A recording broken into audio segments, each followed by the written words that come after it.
ಮಹಿಳಾ ಮೀಸಲಾತಿ ಮಸೂದೆಗೆ ಲೋಕಸಭೆಯಲ್ಲಿ ಸೋಲಾಗಿದೆ. ಈ ಮಸೂದೆ ಅಂಗೀಕಾರಕ್ಕೆ 326 ಮತಗಳು ಬೇಕಾಗಿದ್ದವು. ಆದರೆ ಮಸೂದೆಯ ಪರವಾಗಿ 298 ಮತ್ತು ವಿರುದ್ಧವಾಗಿ 230 ಮತಗಳು ಬಿದ್ದ ಕಾರಣ ಸದನದ ವಿಶೇಷ ಅಧಿವೇಶನದ ಉದ್ದೇಶ ಈಡೇರಲಿಲ್ಲ. ಹೀಗಾಗಿ ದೇಶದಾದ್ಯಂತ ಬಿಜೆಪಿ ನಾಯಕರು ಕಾಂಗ್ರೆಸ್ ವಿರುದ್ಧ ಅಸಮಾಧಾನವನ್ನು ಹೊರಹಾಕಿದ್ದಾರೆ.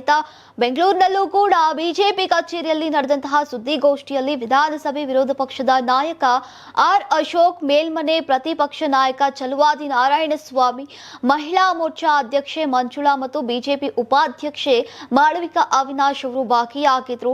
ಇನ್ನು ಮಹಿಳಾ ಮೀಸಲಾತಿ ಬಿಲ್ ಮತ್ತು ಕಾಂಗ್ರೆಸ್ನ ನಿಲುವನ್ನ ಆರ್ ಅಶೋಕ್ ತೀವ್ರವಾಗಿ ಟೀಕಿಸಿದ್ದಾರೆ.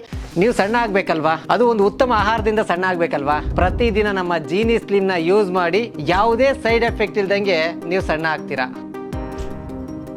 ದೇಶದ ಇತಿಹಾಸದಲ್ಲಿ ಮಹಿಳೆಯರಿಗೆ ಅವರ ಹಕ್ಕನ್ನ ಸಂವಿಧಾನದಲ್ಲಿ ಭದ್ರಪಡಿಸುವಂತಹ ಮಹತ್ವದ ತೀರ್ಮಾನವನ್ನ ಪ್ರಧಾನಿ ನರೇಂದ್ರ ಮೋದಿ ಅವರು ತೆಗೆದುಕೊಂಡಿದ್ರು. ಈಗ ಮಹಿಳಾ ಸಬಲೀಕರಣದ ದೃಷ್ಟಿಯಿಂದ ಇದು ಸಾಮಾನ್ಯ ಬಿಲ್ ಅಲ್ಲ, ಇತಿಹಾಸಾತ್ಮಕ ಹೆಜ್ಜೆ. ಇಂತಹ ಬಿಲ್ಗೆ ಎಲ್ಲಾ ಪಕ್ಷಗಳು ಒಗ್ಗಟ್ಟಿನಿಂದ ಬೆಂಬಲವನ್ನ ನೀಡಬೇಕಿತ್ತು, ಸರ್ವಾನುಮತದಿಂದ ಪಾಸ್ ಆಗಬೇಕಿತ್ತು. ಆದರೆ ಕಾಂಗ್ರೆಸ್ ಇದನ್ನ ವಿರೋಧಿಸಿದೆ. ಇದು ಕೇವಲ ರಾಜಕೀಯ ಪಕ್ಷಗಳ ಪಿತೂರಿ.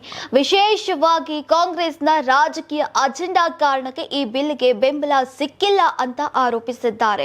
ಸುಮಾರು 60 ವರ್ಷ ದೇಶವನ್ನ ಆಡಳಿತ ನಡೆಸಿದಂತಹ ಕಾಂಗ್ರೆಸ್ ಇದೀಗ ದೊಡ್ಡ ದೊಡ್ಡ ಭಾಷಣವನ್ನ ಮಾಡ್ತಾ ಇದ್ರು ಕೂಡ ಮಹಿಳೆಯರ ಪರ ನಿಜವಾದ ಧೈರ್ಯವನ್ನ ತೋರಲಿಲ್ಲ. ಮಹಿಳೆಯರ ಹಿತದೃಷ್ಟಿಯಿಂದ ನಡೆದುಕೊಂಡಿದ್ರೆ ಮಹಿಳಾ ಮೀಸಲಾತಿ ಬಿಲ್ಗೆ ಸ್ಪಷ್ಟ ಬೆಂಬಲವನ್ನ ನೀಡಬೇಕಾಗಿತ್ತು ಅಂತ ಗುಡುಗಿದ್ದಾರೆ. ಇನ್ನು ದೇಶದ 70 ಕೋಟಿ ಮಹಿಳೆಯರಿಗೆ ಕಾಂಗ್ರೆಸ್ ದ್ರೋಹ ಮಾಡಿದೆ, ಮಹಿಳೆಯರ ಹಕ್ಕಿಗೆ ವಿರೋಧವಾಗಿ ನಡೆದುಕೊಂಡಿದೆ. ಕಾಂಗ್ರೆಸ್ನ ರಕ್ತದಲ್ಲೇ ಮಹಿಳಾ ವಿರೋಧಿ ನೀತಿ ಇದೆ. ಮಹಿಳೆಯರನ್ನ ಕೇವಲ ಮತ ಬ್ಯಾಂಕ್ ಅಂತಾನೆ ನೋಡ್ತಾ ಇದ್ದಾರೆ.